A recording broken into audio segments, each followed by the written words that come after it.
Got traffic there. Last there, just take it up to the departure end of the runway, then a left turn into lowest downwind. Cessna over the threshold, coming up on the white dot, at or beyond the white dot, left turn first available. I got a high wind coming up on about a half-mile final, clear to land at or beyond. Traffic on the left face, you're following a Cessna down, low off your left. Square it up just a little bit, and then we're going to get you in. Start your descent, though. Start your descent on the base. Traffic on final, give me follow on base. Base traffic, start turning toward the numbers now. High wing coming up on quarter-mile final, take it all the way down to the green. Cessna taxiing on the green, expedite down to the next hard surface. Get me some speed. There you go. Go, go, go, go fast. This is going to be good. I got traffic on a mile final. You're following traffic ahead and to your right. High wing coming up on the threshold. Take it all the way down to the green dot. 5 Charlie Sierra, 2 mile final. A mile final, turn north, and we're going to just make you, we're going to bring you back around. Jet traffic's coming up on about a mile and a half final, runway 9er clear to land. Okay, all right, let's listen up, guys. If you're on final for runway 9, I want you to offset to the left. I got a jet that's landing on runway 9. The jet's cleared to land runway 9 if you can make it. If not, just continue straight ahead. It looks like you're going around for the jet. That's fine, that's fine, that's fine. Oh, we had one right in front of us, sir. Dragger. Let's see. Well, we got a tricycle. Tricycle, put it down. Tricycle, put it down.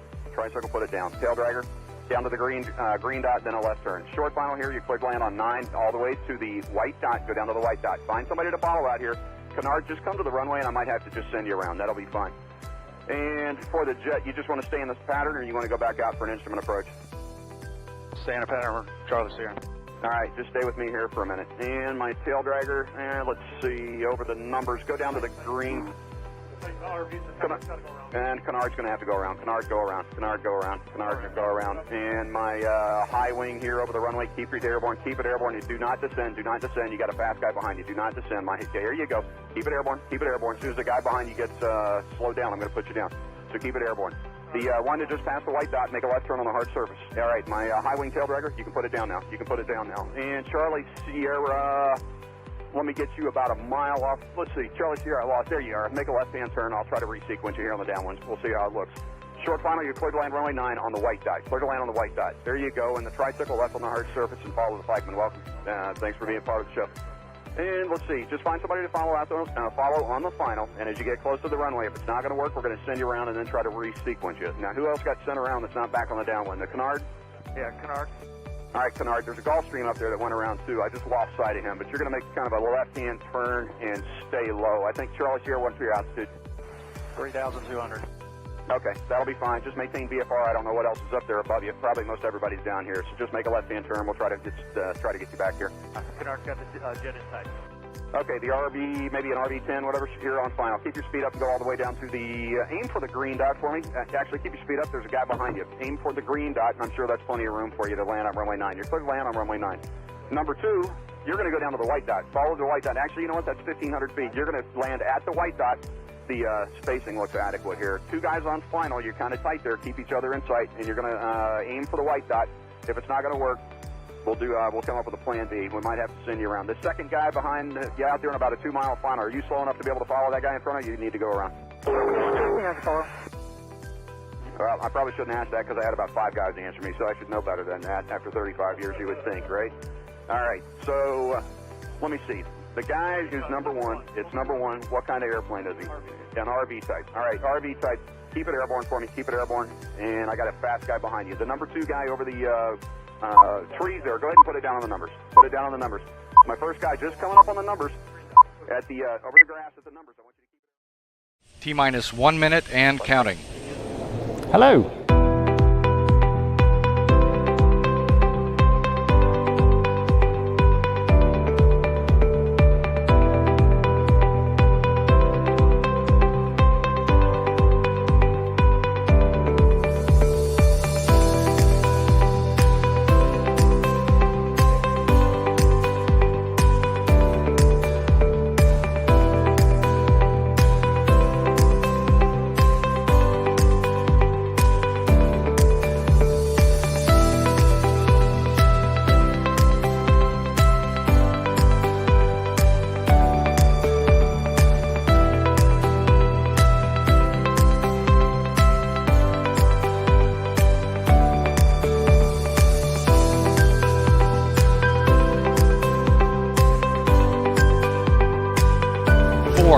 Three, two, one.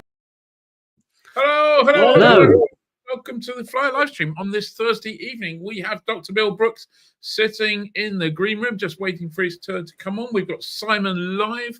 And first of all, I would like to say a huge thank you to Sky Demon. Thank you very much for supporting the live stream. We know we couldn't do it without you. And here is this week's tip, all about routing direct. And who doesn't want to route direct after all? Absolutely. Hi, I'm Tim from Skydemon. Welcome to this week's top tip. When you're in flight and you need to divert urgently to an unplanned alternate airfield, you can quickly bring up our Direct To screen by pressing and holding here on the Skydemon orb. This screen shows you the nearest airfields sorted by proximity, but with your home airfield always at the top. For each airfield we can see their runways listed here, with colours to indicate their surface and their lengths written in the middle. These arrows at the side are relative to your current direction of travel, so we can see that Merrifield is right behind us, and Yeovilton is pretty much ahead just to the left. If an airfield is highlighted in green, it means you could glide there from your current position. Tap on an airfield, and we'll route you straight there. Right away you'll see the best frequency to call for the airfield down here in the airfield brief. For our full user manual, go to skydemon.aero and choose Help and Support.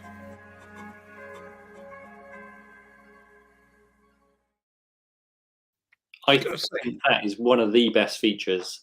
It's a pretty funky feature, and clearly we don't use it that often, or don't think I've ever used it in anger, but you just keep forgetting about stuff, and the bit about you can glide to it's brilliant. Bloody brilliant. And in terms of like showing your Sky Demon prowess, that's probably the thing I've remembered the most, and I've gone, do you know it does this?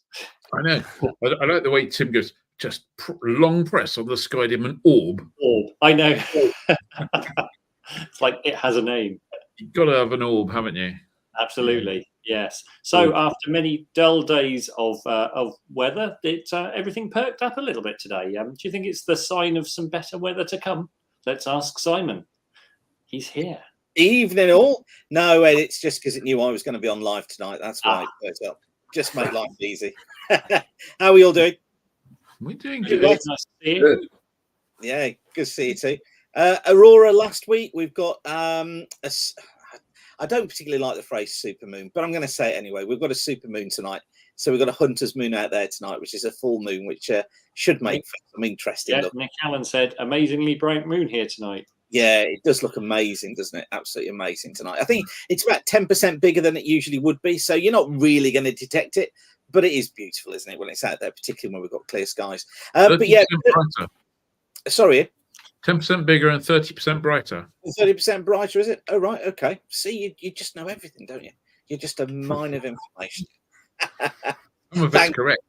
Thank God you're here. You can do my job if you want here. All right, should we have a look at weather? It's been a bit wet, hasn't it? So these are the 3-day rainfall totals to this morning. Most of this rain fell yesterday. Shobden, top of the league, 65 millimetres of rain. I think it was 59 mil of that fell yesterday, so just over 2 inches. And it felt really warm, didn't it, yesterday as well? Very mild, very muggy. That was because it was some of the air that originally got trapped in Hurricane Milton that we saw coming into the UK yesterday. Hence the reason why it could hold so much moisture. Put a jet stream in there as well, which is what we had over us yesterday, heading from south to north. Feed a warm air, feed a moist air. Those are the rainfall totals that you get. So some really high totals yesterday across the country. It certainly soaked plenty of strips, and it will take a while for that to dry out. You know, it's going to take quite a time, and we are in for quite a mixed weekend. Tomorrow actually is not bad. Tomorrow is one of the better days. Got a warm front that tracks its way eastwards during the course of tomorrow morning. Not a lot on that front at all. Some low cloud and drizzle getting into western coast of Scotland, western coast of Wales, or persistent rain getting into the west of Ireland. But generally for most of us, base is above about 4,000 feet. Could be a few fog patches at first, central and southern England. It's autumn, so that's one of the things we've got to account for now, of course. They will clear away quite quickly, and actually tomorrow not too bad. But you can see out west here, these sort of yellows and orange colours coming in with the cloud bases. They're 1,000 to 2,000 foot and below, so things do deteriorate later on in the day across more western areas. Then that front that's coming in passes eastwards overnight, brings us some more rainfall, not of the order of what we saw yesterday, probably 5 or 6 millimetres for most of us, but it does hang around across eastern areas for the early part of Saturday morning. Still some rain quite early on, I think, across East Anglia and the southeast. Probably going to be early afternoon before that clears away properly. A weak ridge of high pressure, that's the N shape here in the ice bars, then building in from the west. Cloud bases improve. Yes, we may see 1 or 2 showers, but it's a getting better sort of day from the west. Typical bases, 3,000 feet, tops probably about 10 to 12,000 feet. So actually Saturday improves as the day wears on. And then Sunday, well, we're in for a bit of a blow on Sunday. This deep area of low pressure developing west of Scotland. Now, a lot of uncertainty between the models about exactly where that's going to be and how deep it's going to be. But I think what it will do is bring us widespread gales on Sunday, gusts of 50 to 60 knots, maybe up to 70 knots in the west.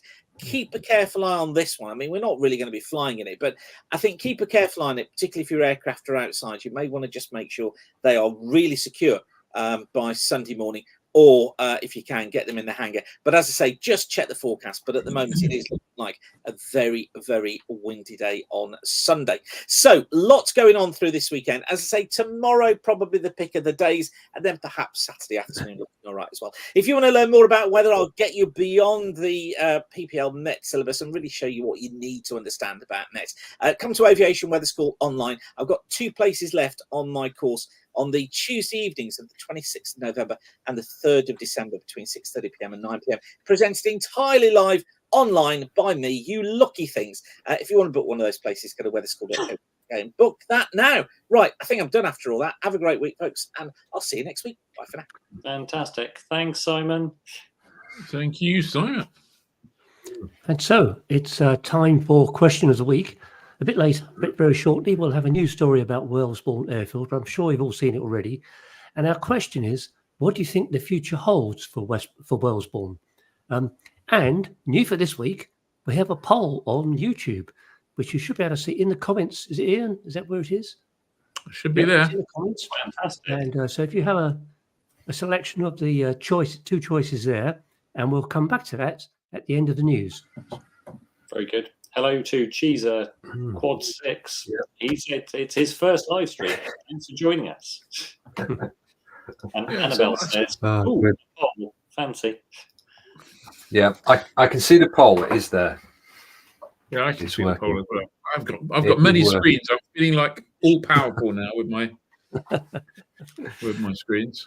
Right. Okay. So Johnny, over to you. Yeah, Fire Club. If you're a member, thanks for becoming a member. It's just £5 a month, or from £5 a month, or 52 for the full year. There's tons of great stuff that we've got coming up, as well as loads of great stuff that we've got in a sort of back catalogue of webinars and the back catalogue of content on the website. So you can get involved with all of that and read it all. And we've got another webinar coming up on the 12th of November, which is Harry Lee's talking about avionics. So winter's coming up. If you're going to be making any changes, give that a listen.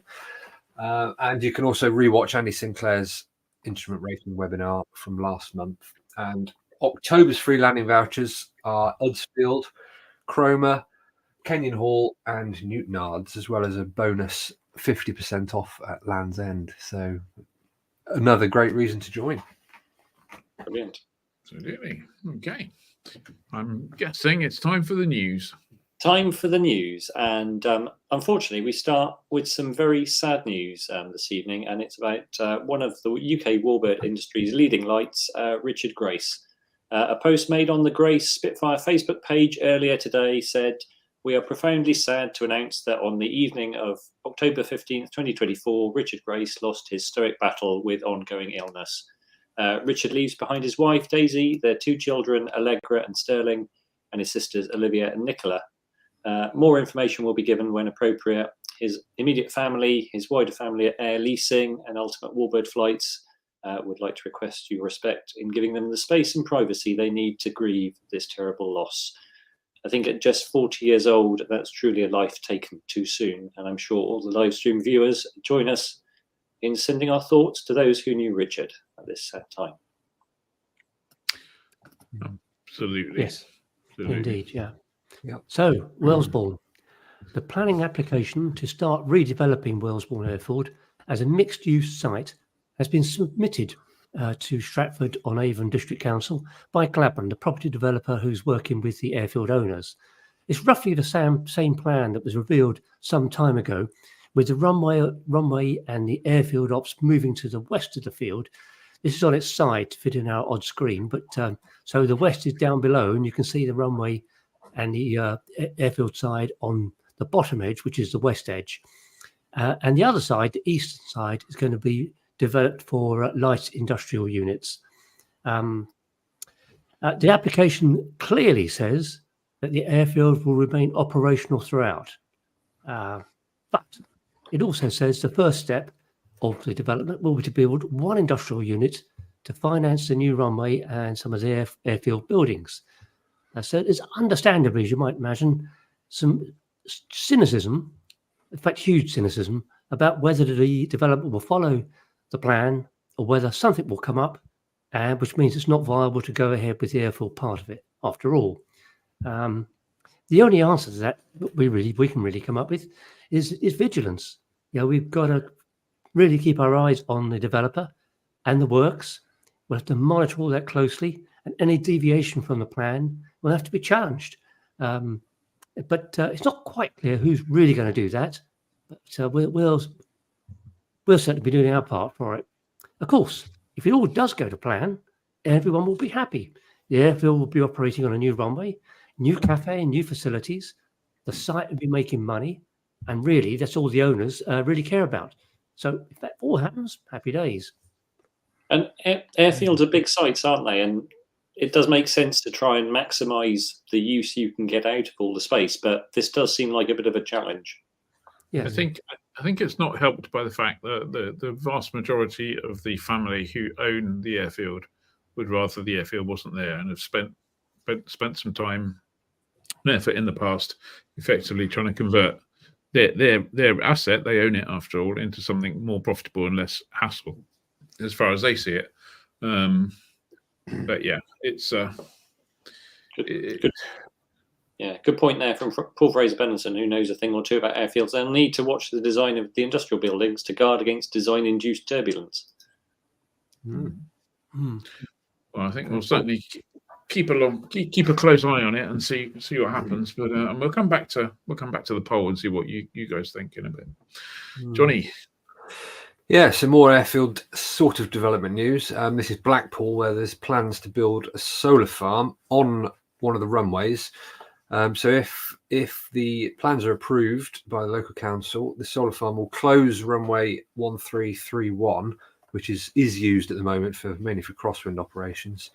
It would just leave the main runway, which is 2810. The airport management do support the project. It was announced on the 29th of August with a nice and short 2-week consultation period.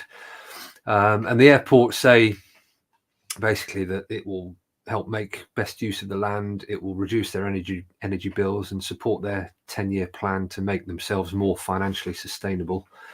And they cite that other airfields around the country like Gatwick, Belfast, Newquay have got solar power installations on the airfields in some way, shape or form. But plenty of people dispute that, including, you can read the news story, Ian Butter, who's a planning specialist and a PPL holder, and he details some good arguments to for not doing that. It's basically one of the main ones being flight safety. In that having a crosswind runway somewhere like that is pretty important at some times of the year. So yeah, you can read the full story on flyer.co.uk. And yeah, or is it just to power Blackpool illuminations? Well, that's what Martin Loosby's saying. He said, "Do they need all lights?" Talking of runways, it's not in the news, but I saw that this week it was confirmed and officially that Gloucester basically withdrew the grass runway from service officially this week, as well as the taxiway that led to the Jet Age Museum as well. So that's that taxiway gone and runway gone. Another runway lost. It wasn't hugely used, but it was by the people who used it. They kind of needed it. Next story up is a kind of new. Well, it's not a new story, but it's a new chapter in a kind of long running story. And this is about the whole Piper AD thing. This is a PA28, and it is Airability's PA28. And the fact that it's Airability's PA28 has got absolutely nothing to do with this story. There just happened to be a nice PA28 sitting there in our photo library that I decided it would be a nice one to use. So you shouldn't cast any aspersions on the spar of Airability's PA28 whatsoever. However, I think it's probably a year or two ago now, there was an AD on spars, on Piper PA28 spars that needed eddy current checking on various bolt holes and stuff like this. And obviously, it was quite a lot of them looked at. Piper took something like 20 or 24 spars and gave them a very, very good looking at over the year. And kind of, I think they found there were some more issues than they hoped there might be, and that a lot of the issues were caused by the kind of stresses that were left behind by the cold forming and the cold bending of some of the spars. So there's some new ADs out for some more inspections, a different way of calculating the hours and the frequency the inspections need to be done. It is possible to replace your spars at some cost, no doubt, but Piper have also developed a strengthening kit which will help in many, many cases. So clearly, some of these airplanes have, effectively they're training airplanes. Some of them are pushing 60 years old, and they've had a bit of a hard life, I would imagine. Anything like my landings when I was learning, but it's a big fleet impact as well. Sorry, but it's not restricted. Yeah. But I was going to say it's not restricted to old planes. No, absolutely the new, not. Piper Pilot, the trainer that they've produced specially for training fleets, that's also on the list. It seems to be. I may not have made enough of it in the news story. Actually, I've been thinking about this. It's the cold bending to create the dihedral in the wing that appears to be the issue. You and everything else springs from that. When you're cold, you need to warm up. They're going to machine them in future. Yeah.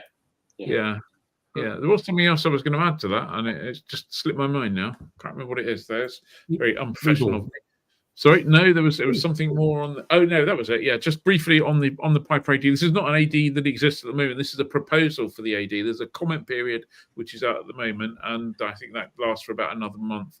And certainly AOPA in the US are looking at it, as are many other people. But I think it's probably.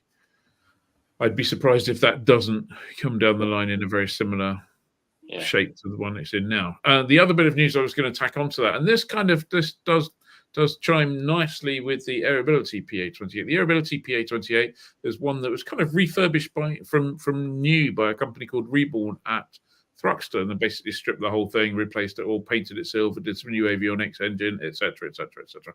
Anyway, we heard this week, earlier this week, that sadly Reborn are no more. They have their rebirth was not as long lived into old age. That's a shame, because it seemed like a good idea, but it seems like the whole remanufacturing GA aeroplanes, there's been a few people who've done it. AOPA have tried it. Redbird had a big remanufacturing thing that we're doing on Cessnas over in Texas. Just never sticks. Well, I think the problem is by the time you strip an old airplane, and Redbird was certainly stripping, as were Reborn, stripping it of everything, cables, and then back to bare metal, start over again, build it with new parts. It's just you end up with a cost that is bloody high, and in many cases it's not that much more expensive to start from raw materials and build a new one. But shame. I don't know if anyone's ever priced priced new parts of an airplane to work out what it would buy if you bought it one part at a time. But I suspect it's many millions. Yes. By the time you do that, that would be expensive. Yeah. Dave. So it's the world's biggest business aviation event next week, known as NBAA. So this week, the business aviation industry is going up into top gear. And one of the people playing is Garmin, who announced the latest version of their flagship flight deck. I should try saying that flagship flight deck, the G3000 Prime. Basically, this is the existing G3000, but it's been upgraded everywhere. Faster, clearer displays, all touchscreen, with more intuitive commands, huge functionality, including a full suite of Garmin's what they call autonomy safety items, one of which is Auto Land. I mean, it's a tour de force, probably the best flight deck anywhere. And if there's a little video on the Flyer website on the news story, which is Garmin's own video, I have to admit, but it's an astonishing piece of work. Yeah, it's aimed at the sort of Part 23 twin turbine aircraft and military defense aircraft at the moment. So I don't think it's going to be around for retrofit into your EA28s anytime soon, if ever. And the new G7 from Cirrus has got the G3000, but not the Prime version, the older version. Although I'm sure Cirrus. I'm not sure I'm totally with the whole naming an avionics system something Prime, because all I can think of is Amazon. All I can think of is that horrible sweet drink that all the kids were buying from Lidl. What the YouTuber thing? Yeah. Yeah. That's just trying to show my youth, clearly. But yeah, little bit of news here. No picture to go along with this. The FAA have finalised a rule. This is a rule basically saying that if you are a consumer of any type of certificate, say pilot license, whether you're an AME, whether you've got an NREG aircraft, whether you're involved in maintenance and stuff like that, and you are not living in the US, of which there are something like 115,000 people worldwide, apparently, according to this rule, you will need a physical US address. So people like me who have an NREG aircraft and an FAA license, and a CA one, if you're worried about it, will need to get a physical US address. Now, I'm not going to go and buy a house in the US just to get that posted, apart from the fact I haven't got the money to go and buy a house in the US. But nonetheless, there are various companies that will be that offer that service, one of whom we'll be talking to and getting some more information over the next few days. But effectively, you can expect that to add, probably a minimum of £300-400 a year to your flying expenses. It's not. I need to find out, but it's not 100% clear to me whether that applies to 6175 certificates, so the ones that are based on, or whether it applies to only standalone ones. I have to find that one out. So, but yeah, that's coming. So that's another reason to spend some money for nothing, really, just to be to be legal, I suppose. But yeah. There you go. Yeah. Where are we moving? And it's me next. So Aero, if you've ever been, is a great event down in Germany. And gliding and business aviation have always had a place there. It's actually quite interesting looking around some of the big biz jets. But from 2025, Aero Gliding Expo is now going to be a thing, and that's going to take place every 2 years, with the first one at the next show in 2025. It will occupy the biggest hall with all the leading glider manufacturers and gliding associations. And then the business aviation will have a new dome built outside between halls A2 and A3, which will be a mix of business and GA exhibitors. And then drones, who used to be in their own hall, will now move closer to the helicopter area. So there'll be a few changes at Aero 2025. Okay. Mark Sanders says, I'm already booked. Book my hotel. Yeah, me too. We need to book that. I can't say I'm looking forward to the new business aviation zone, although I suppose it does provide a kind of like corral for them all to get up their own backside, which is basically what business aviation people do, isn't it, really? Yeah. You're going to say that. And they all they do, no, seriously, all the bloody salespeople from business aviation companies, they all think they're far too bloody important because they deal with people who've got high net worth individuals, don't you know? I always think it's the one. I hate them. Yeah, sad is the wrong word to use about Aero because it's a great event. But you go to Aero and you can access loads and loads of things. But the one thing every year you go there and the Honda Jet's there, and it's like they'll taser you if you cross the line because you look for it. Yeah. So, stay up, poor person. Yes. Yeah, no, that's why I bloody hate the whole bizjet world, full of bloody accountants and people who take themselves way too seriously. Leaves the whole passion out of. He's off on a mini rant. Yeah, Dusso, Textron, take all your millions of bucks that you spend with us on their advertising, not ever, and then stick that up your. Anyway, stop. As my mum would say, put that in your pipe and smoke it. As it were.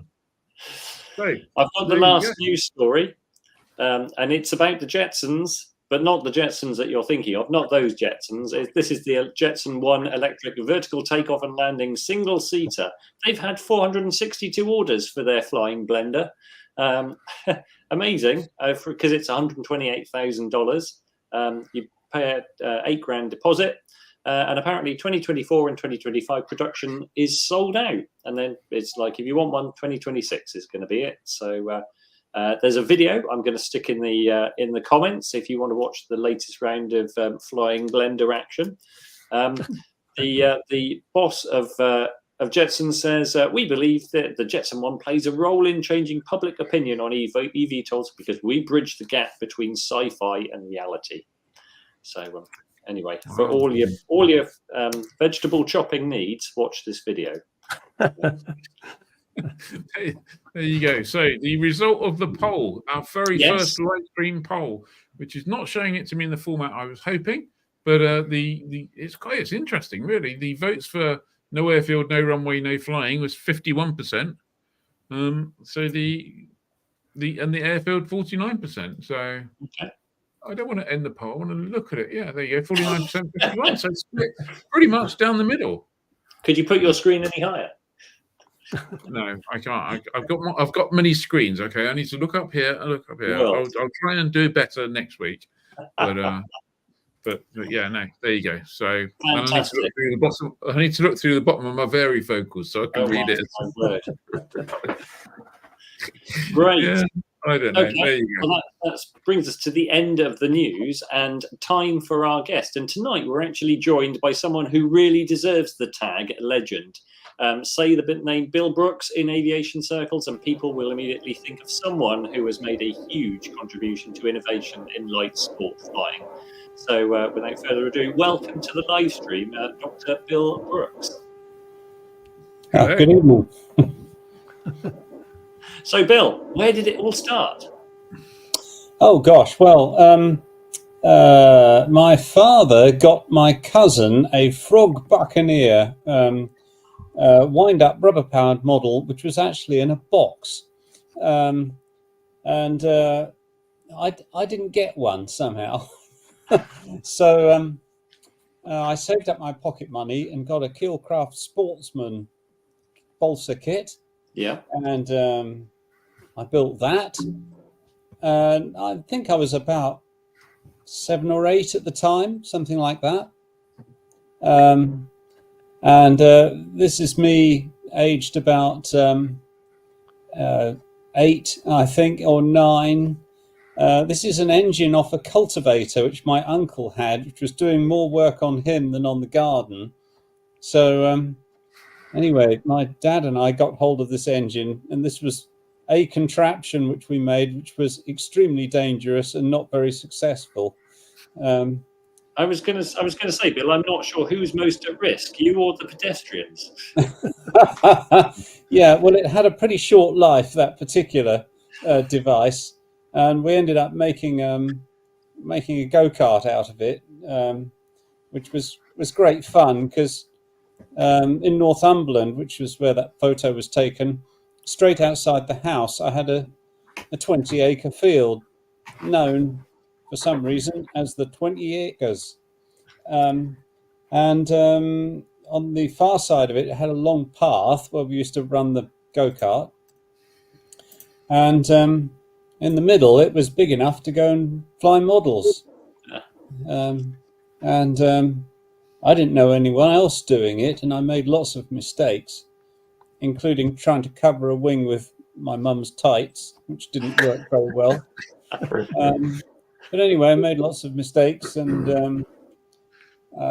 then I suppose next thing really was I tried gliding first, but being a keen motorcyclist, I found it all rather claustrophobic, and also the week I went, the Kent Gliding Club at Challock, I think it was, I seemed to spend my time mending cables, driving tractors, or drinking tea while the fog came down.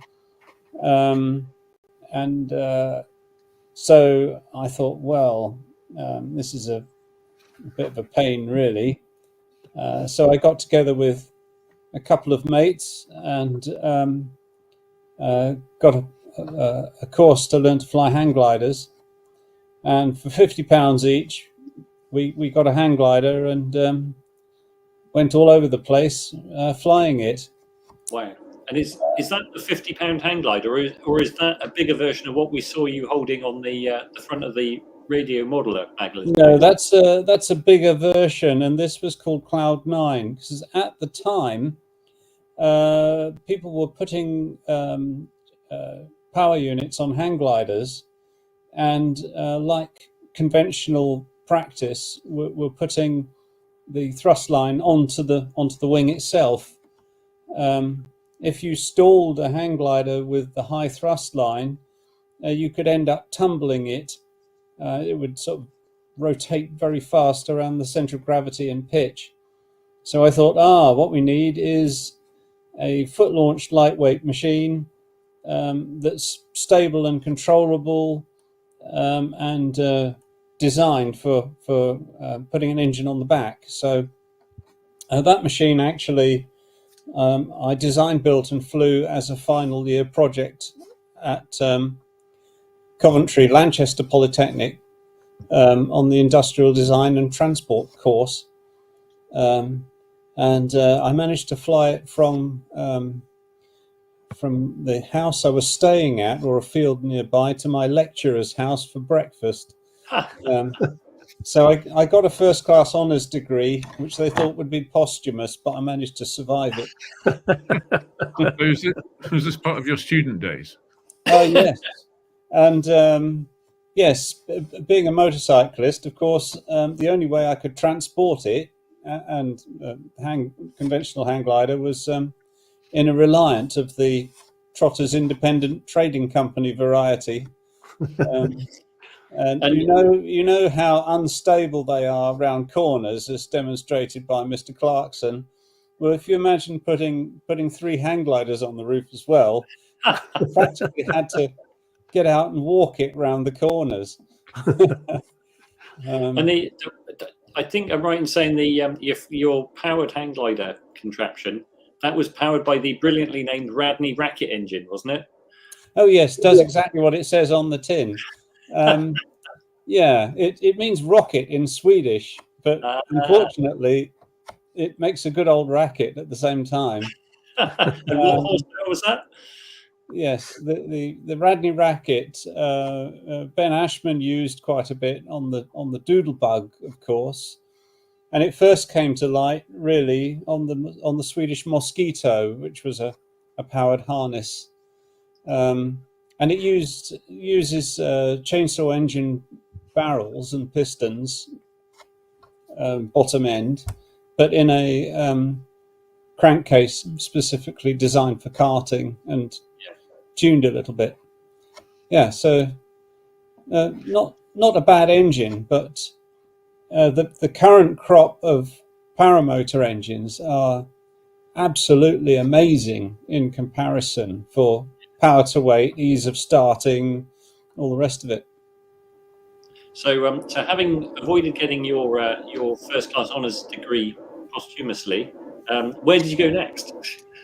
Well, that got me an interview and a job with British Air Ferries at Southend, where the Maverick Mike Keegan had built up a fleet of Dart Heralds, Viscounts, one or two other things, and he had made his money originally in the Berlin airlift, I think, with Dakotas. Anyhow, he had decided, and his son Rory, that this was sort of 1982 when microlights were really beginning to come up. Yeah. And they thought, aha, there's an opportunity here. We can revolutionize flight training by using a microlight, which didn't really exist much at the time. There were very early ones like Quicksilvers and things, and an abominable copy of a Phantom made into a two-seater called the Scorpion, which then had lots of accidents. But anyhow, they wanted something sort of kind of, well, I put a number of proposals to them, pusher layouts, something a bit like a Shadow. But yeah. The one they really liked was a very 1930s looking two-seat side-by-side tail dragger, which was what became the Dragon. And Dragon was quite a good name for it because it certainly had plenty of drag. But anyway, it was quite nice to fly, really. I taught myself to fly it. I think we had a Pathfinder, Huntair Pathfinder, and I taught myself to fly that by doing hops down a taxiway, right, at Cardiff Airport. Then I managed to do a circuit, and I thought, oh well, I need to test this Dragon next. So I started testing that. The climb rate was poor. It had a hunting engine, which was a British engine. They wanted a totally British product, but unfortunately, we had endless problems with seizures, power output dropping with temperature, crankshafts twisting in the middle, porous crankcases, you name it. So we didn't really have a practical machine until we got a Fuji Robin in it, which was 440cc and about 45 horsepower. And that's when I met Alan Newton, who made the propeller for it, and he'd got the design really, really right. And so I was flying this from Cardiff Airport, and then they realized that I didn't have a license, thought they'd better correct this. So I got my PPL Group D in this Dragon, which I had designed, built, and tested and taught myself to fly. So they can't be kind of like going back to 1908 or something. Yeah. I don't know how I got away with it, but anyway, there you are. Right. And so self-taught in terms of learning to fly. What next? Well, they kind of sponsored me a bit, British Air Ferries, to top up my PPL D to get PPL A, which I did in Piper Tomahawks at the Cambrian Flying Club with a good instructor called Mike Milan. Yes, at that time, full spin training was part of the PPL, and the Tomahawk had quite an interesting reputation for spinning. And I can remember being in the spin and looking backwards over my shoulder and seeing this T-tail sort of doing all this. Anyway, Rory Keegan with the Dragon Company, he was really more interested in the hostesses and nightclubs than trying to run a manufacturing company. So it didn't really work.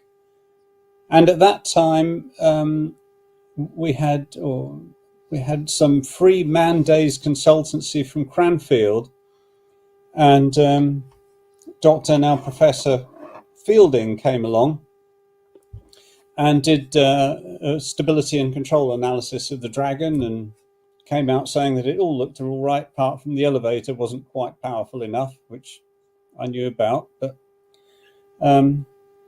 he said, why don't you come along and do an MSc?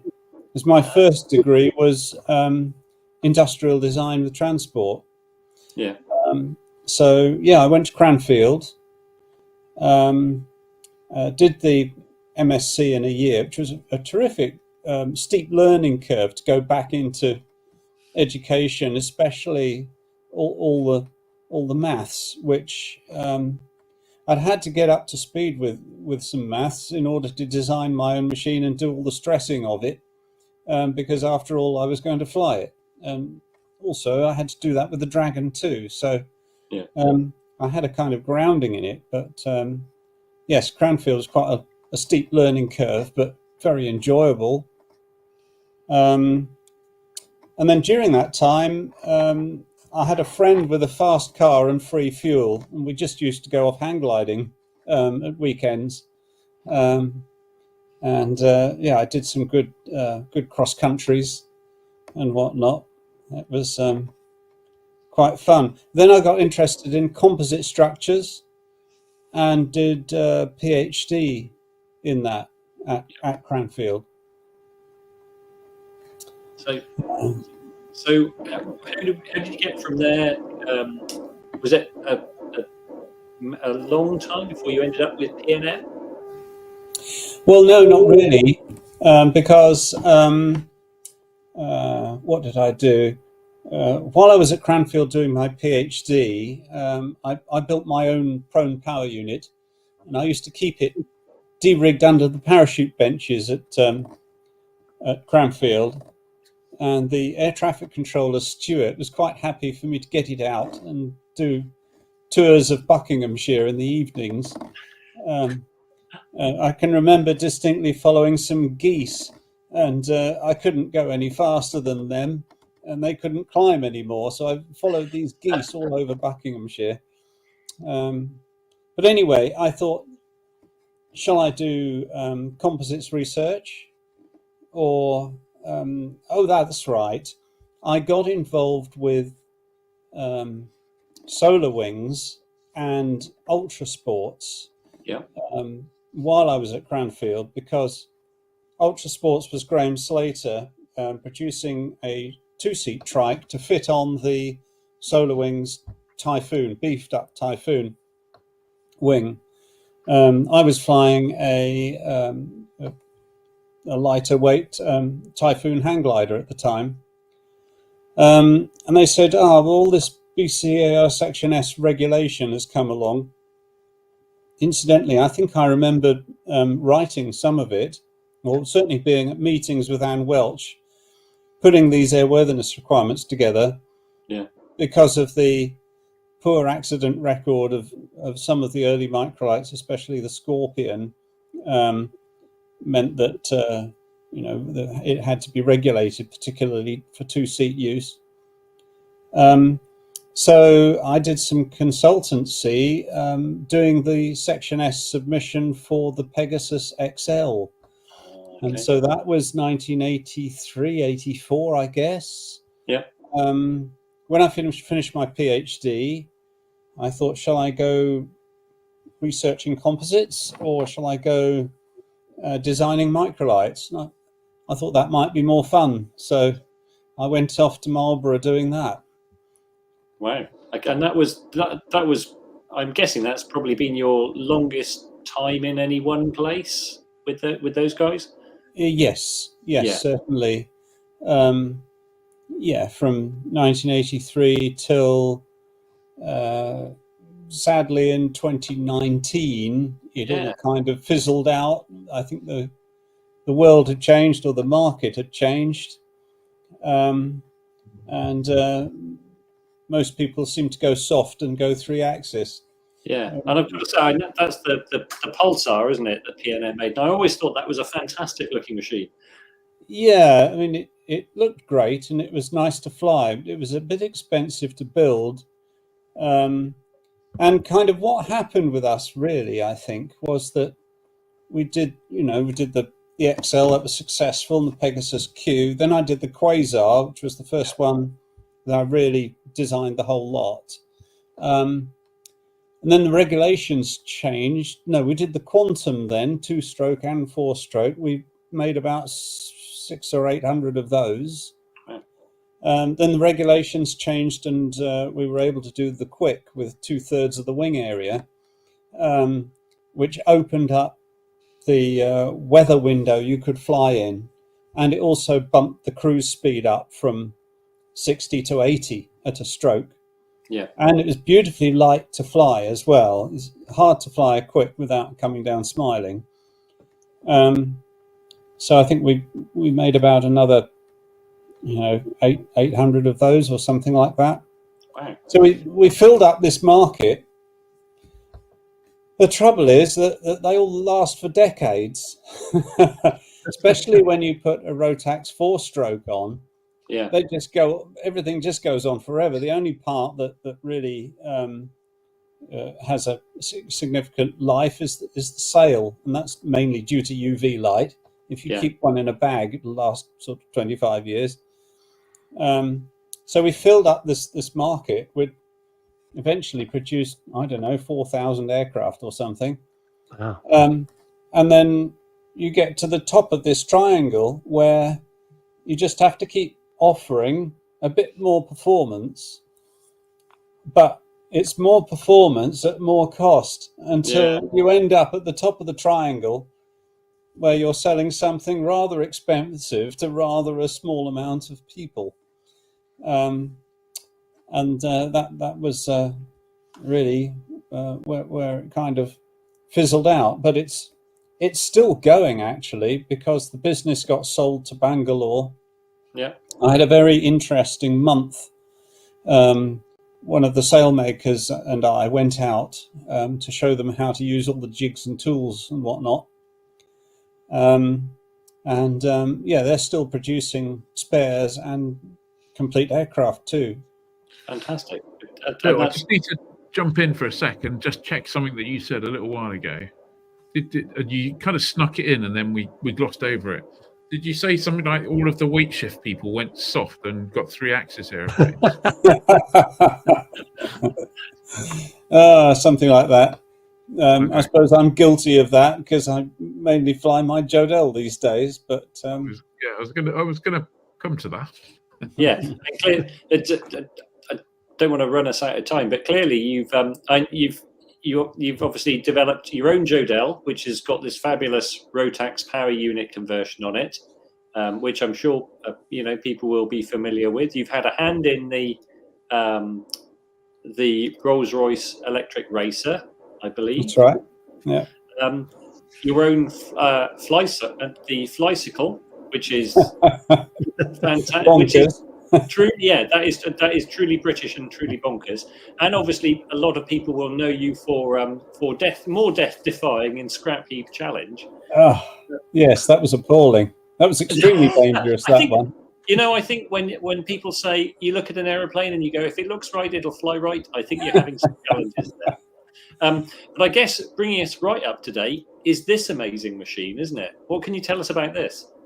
Right. Well, so 2020 or so, I got a call from a guy who was developing a sort of drone come aeroplane concept, and this was Michael Thompson and his father, and Michael Thompson. Together with a mate from school, had set up a drone company, and that became quite successful, and it's still running. They do surveys and all sorts of things with drones, and so this Michael Thompson and his father had this sort of basic concept and asked me to come and look at it, and it didn't really work all that well for a number of reasons, but one of the quite interesting things about it was this fixed 45-degree rotor angle and the influence of the rotor downwash on the tip vortex. because where normally your tip vortex leaves the wingtip and curls up, with this layout it can't, because you've got the downwash acting outboard of the tip. So the effective span is more like from rotor axis to rotor axis rather than just wingtip to wingtip. Right. So you gain a bit of efficiency that way. You lose a bit of propulsion efficiency because it's at 45 degrees. And at high speed, it's not great for a fixed pitch prop either. But it just simplifies things greatly to tip the whole fuselage up. I didn't know, or we didn't know anything about the black fly at the time. And it's quite interesting the way that they've gone with a complete sort of 90-degree tip up where the pilot's sitting on his back. But yeah, so we've got this prototype up together. Again, I built models and flew them. The first model, there was a Boxing Day, I remember, and a drone ended up in the garden, and it wasn't claimed by April. So I took this drone apart, and I built a little Skyfly, 10th scale. I just connected all 4 motors up to one speed controller, and I managed to get that flying stably and controllably without any electronic stabilization at all. So I thought, oh, that's interesting. That's, going to work. And then we built a 3rd scale model, which is really, quite a decent size. Did quite a lot of flying with that. We must have had 50 or 60 flights with it, culminating in one crash. But yeah, so yes, built it up into a full-size design. I mean, I did various things like put the pilots on the center of gravity, or as close as possible. It has a tricycle undercarriage so that you can take off conventionally, or you can tip up into the vertical takeoff mode and go straight up. This is the model, and it's descending like a drone, so you can see the airflow is departed from all the flying surfaces. It's rotor borne at that stage. Yeah. Yeah, so it'll be quite interesting as a fixed wing aircraft, having such a large thrust to weight ratio, and also the thrust is partly upwards as well. So I think you were telling us just before we came online, it's going to have some enormous climb rate, isn't it? Yeah, it'd be about 3,000 feet a minute, and the takeoff distance should be about 25 meters. But of course, you'll if you're using all 200 kilowatts, what is it, 250 horsepower or something, you're going to go through the 48 kilowatt hour battery rather quickly. Yeah. And as a viewer of battery tech, where do you think we're heading in terms of general aviation and usable battery? Well, it's incrementally improving, and it's only going to go one way, isn't it? We're not going to see worse batteries, I hope. For example, the cells that are in the current Geiger packs are Samsung 30Qs, I think, 18650 cells. Yeah. I've been looking at a Molicel 2170 cell that's just come out, which will deliver about 3 times the continuous current, and it would enable us to have a 41 kilowatt hour instead of 48 kilowatt hour pack, but we could save 70 kilos, which would be really significant. At the moment, we've just got enough power to weight to fly one person, but those batteries would enable us to fly vertically dual. And I mentioned earlier the tremendous weight of copper wiring we've got in it at the moment, and we can go aluminium and higher voltage as well, which reduces the current. But we've got something to tune at the moment and play with. It's 4 rotors and 8 motors, effectively. 8 motors, 8 speed controllers, and 16 batteries. So I guess flight testing continues into next year. Yeah, once we've got the hovering reasonably under our belts, then the next stage is to install the mechanical control system and then start hopping it down a long runway somewhere. Fantastic. Here's a question. Why? This is probably a stupid question, but why would you install a mechanical control system then? Is it just too difficult to certify anything other than that? It's been our concept since the beginning that we want the layout to be stable and controllable as a conventional aeroplane, and would really like it to have at least some glide capability, completely power off. So that's the reason, really. Yeah, I mean, for autonomous operation, we can drive everything by servos. But I think the mechanical control system is going to add about 4 kilos. It's not much.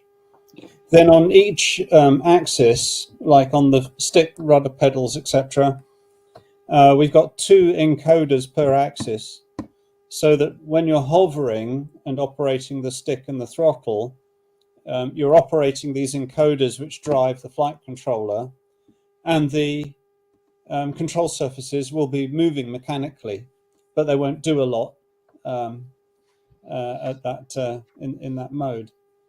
So, yeah, I think it's got to be fair to say that when you started out in the hang gliding world, you probably didn't imagine that you'd be doing the things that you'd be doing today. Well, I mean, the technology just wasn't there. I can remember there was a sort of silver zinc battery which would just about enable a free flight model to work. I think it was Fred Militke around about 1960 did that. But yeah, electric powered flight has only really become possible over the last sort of 20, 25 years, I suppose. Yeah, absolutely. Okay, so it's been fascinating, but we're going to round that up there. Hopefully you can hang on and judge our fantasy hanger choices for us. So we'll stick you back in the green room. Dan Smith has to say, though, before you go, he said the Scrapheap challenge for the anniversary of the Wright brothers is one of the best episodes ever. Oh yes, I was determined to win that one. Fantastic. Bill, we're going to stick you in the green room. Ian, hit the fancy hanger.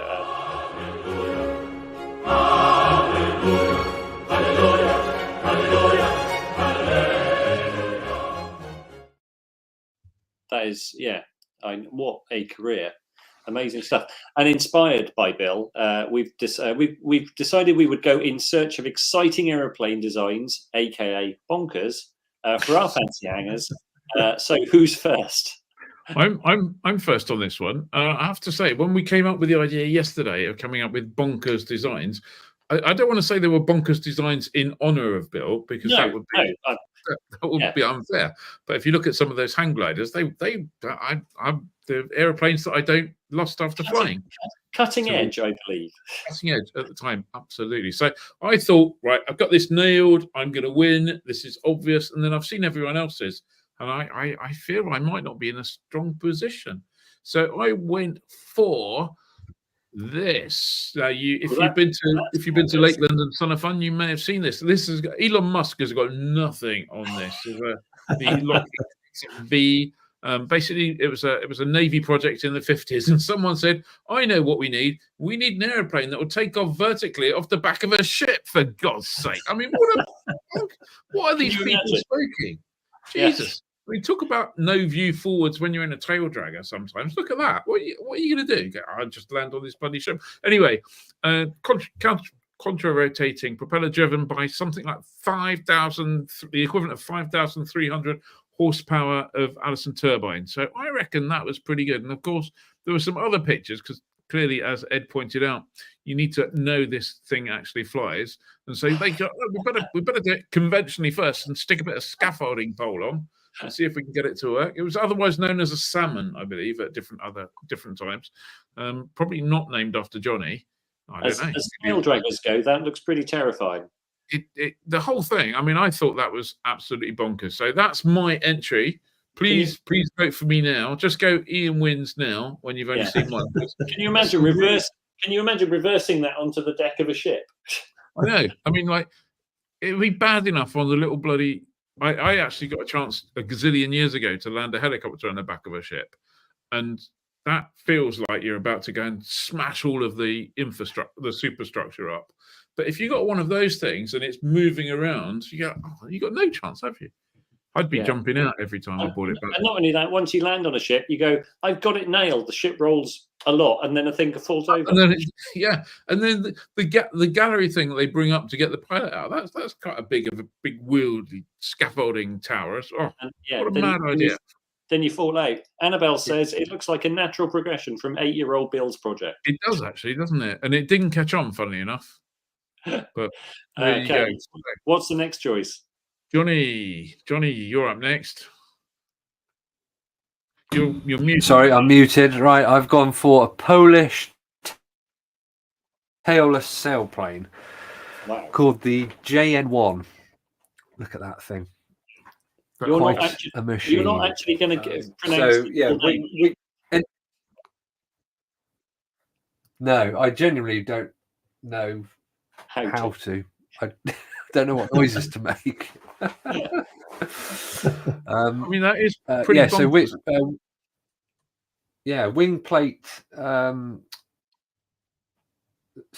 Wingtip end plates for rudders, which can either be used to as rudders or as air brakes. But apparently, it was very pitch sensitive, as you can guess. You're not kidding. What was it called again, Johnny? Yeah. The Nails Guits JN1. The JN1. Maybe, I don't know. But that looks, it just looks, I think we're going to call it the terrifying. Yeah. Yeah. You're up next, Ed. Me? What?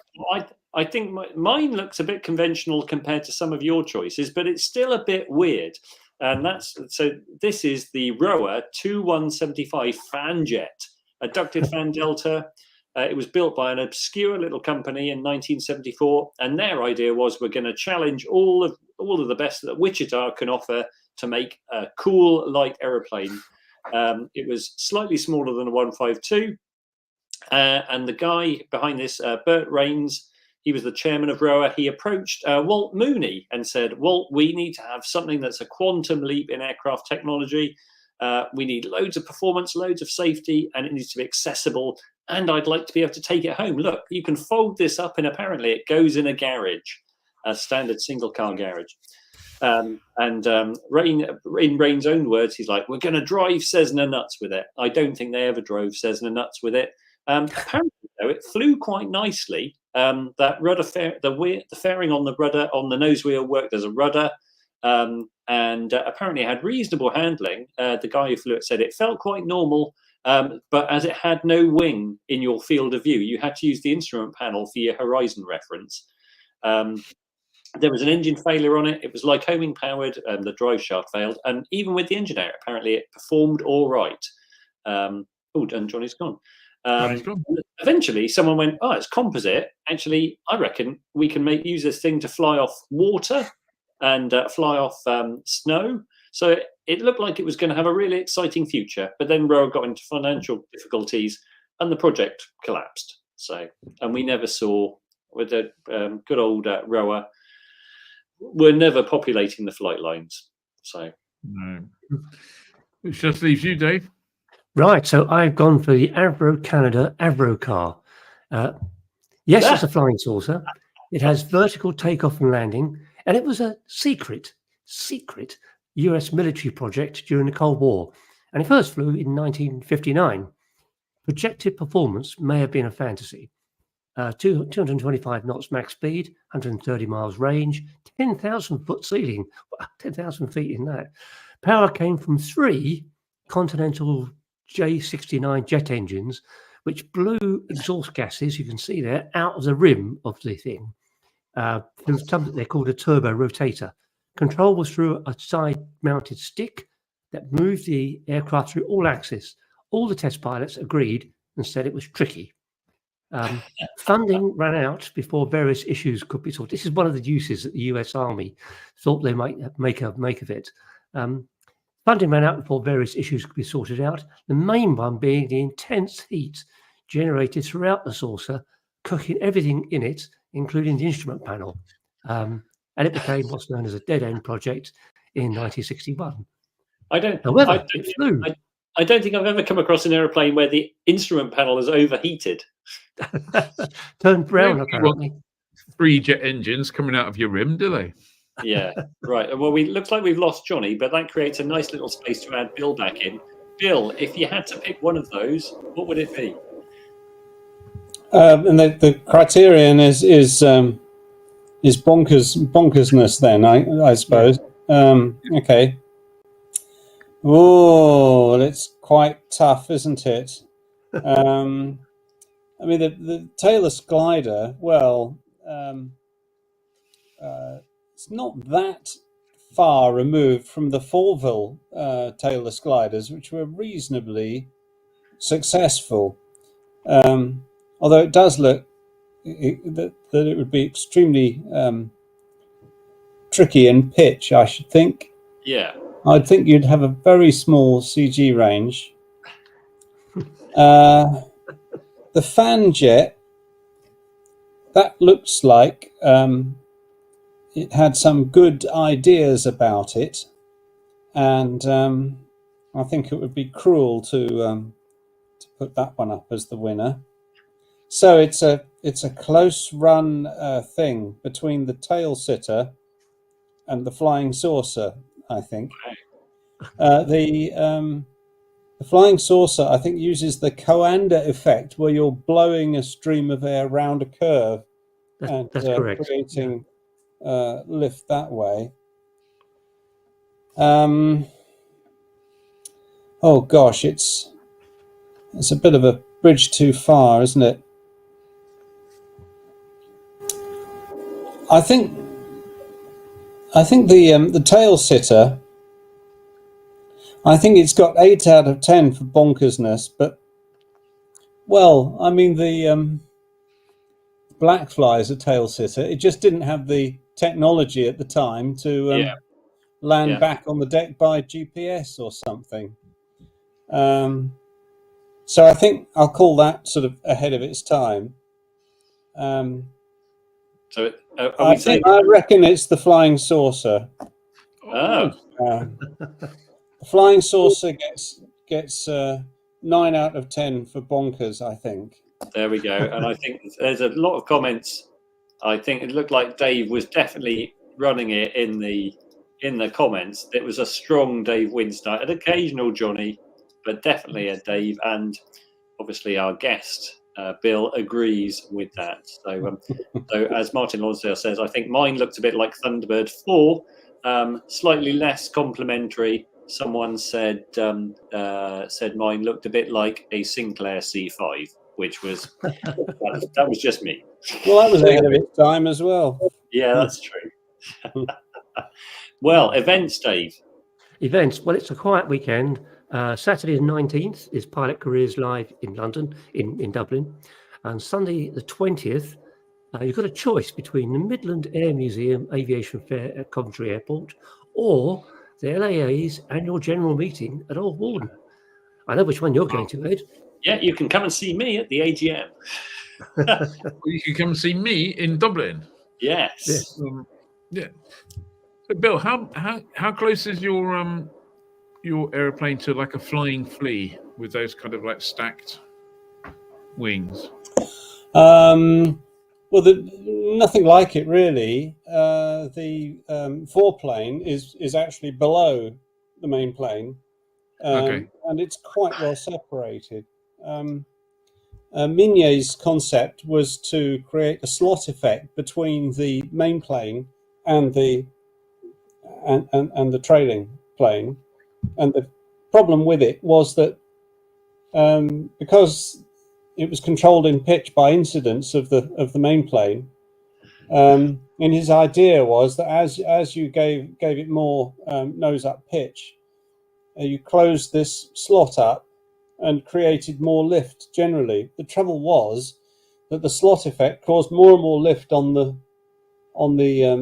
rear plane, and so beyond a certain point, the more you pitched the main plane up, the more lift you got on the back one, and that gave you a divergence in pitch, which was the reason for it getting banned. But then the French just separated them a bit, and I think the flying flea layout is now reasonably successful. Be quite interesting to fly one. Well, you can if you do, you can let us know what you think of it.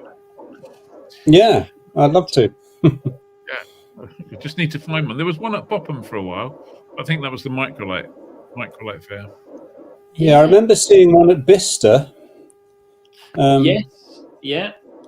Well, the one at Popham, I don't know if you remember at one of the Popham shows, it's instead of being called a Pou de Ciel, it was called a Pou d'Echelle, because it was built with ladders.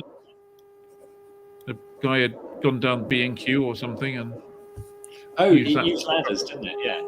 Yeah. Oh yes, that's right. Yes, I know the ladders one.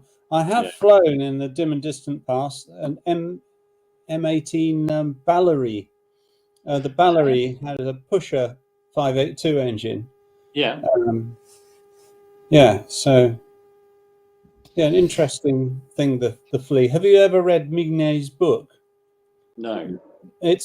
You must read Mignet's Flying Flea book for popularizing aviation. It is just incredible. It's on my holiday reading list now. Yeah. Make a note. Definitely. Well, Bill, thank you so much for joining us tonight. It's been an education. I don't think anyone's been at the forefront of little aviation development, probably more than you have. So, no, absolutely. Well, I think they need to bring Scrapheap Challenge back, and we think you need to go and have a crack at it again. Yeah, I mean that was kind of quite an intensive time. The one I really enjoyed a bit more, I think, was the PulsR triplane replica, which was the year after, which was